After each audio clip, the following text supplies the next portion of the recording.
Hello everybody, Bmerica here with a video for you. Today I am going to show you a redstone elevator. The base concept is Mumbo Jumbo's realistic looking elevator.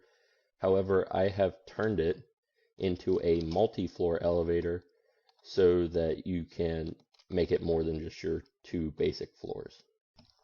So to start, I'll show you the basic setup, which is what Mumbo Jumbo has as his redstone elevator. So it's this light blue line here, which sends up the elevator, and then up here this pink line, which sends down the elevator from the top floor and bottom floor. And then I just added detectors along the side here, so whenever the elevator is up there, let's just send it up from the middle floor here. So as you can see, the floor detects when the elevator is at that floor, and when it leaves the floor, it recloses the door by sensing that it has left. The same goes with the bottom floor with this darker blue line, which it senses when the detector actually sets off this red piece of redstone, which the detector senses and allows this T flip-flop to activate, which then runs up to the sides of the door and unlocks the doors. The first path we'll look at for the middle line is this cyan path, which runs up through this, and then you can see a few repeaters trying to cut down on the actual size of the circuits by letting them cross over just a little bit closer.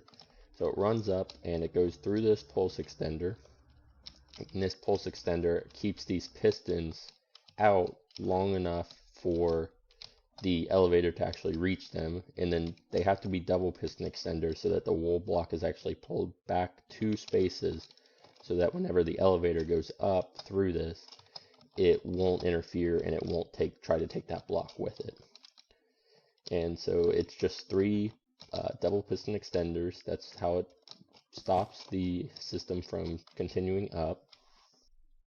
So this cyan line also runs into this T flip-flop, which activates whenever any of the buttons are pressed, and that will either open or close the door based on if it's leaving or coming in. So if it's coming in, when one of these 2 buttons are pressed, the T flop will open and it will open these doors, and the delay makes it so that it's about the time that it arrives.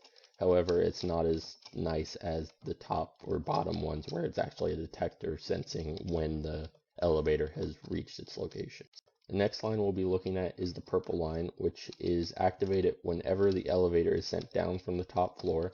It works basically the same as the cyan line, where it runs through a pulse extender and then it activates 3 double piston extenders.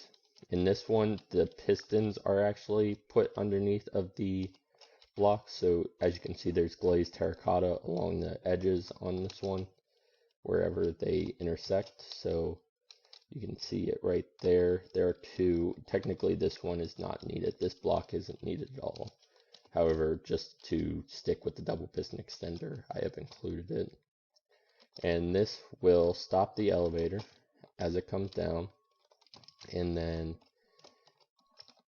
as with before, it'll send a signal back up to this T flip-flop, which will activate the opening of those doors. And now getting onto the middle floor, we will first look at the system to send down the elevator, which, as you can see, it's this yellow line, and it will send out double piston extenders much like the top floor, and this will activate each of the observers and send it down. And then this one will send a signal up to the T flip-flop just like the rest of them, and this one will close the door because you would only be pressing these buttons whenever you're actually on that second floor. And then likewise with the red line, which runs down, and it will send the elevator up whenever it is pressed, and this works basically the same way as the upper 3 lines, which with the double piston extenders. And then this one here is actually a little different because, as you can see, this piston has to be pushed out in order for it to avoid getting moved by this block, and then that would throw off the entire circuit. And then, just like all the rest of them, it runs up and goes into this T flip-flop to close the doors. Alright, and then to finish off, I'll take you for a ride through the elevator. So we just press this down button, and we'll take this down. And we arrive at the 2nd floor, and then we can just hit the down button from there. And then we end up at the 1st floor. And so from the 1st floor, we will head back up. And one nice part is that as you could see, there isn't any redstone showing when you're actually inside of the elevator. So it's even the redstone to activate the doors is hidden when you're in the elevator.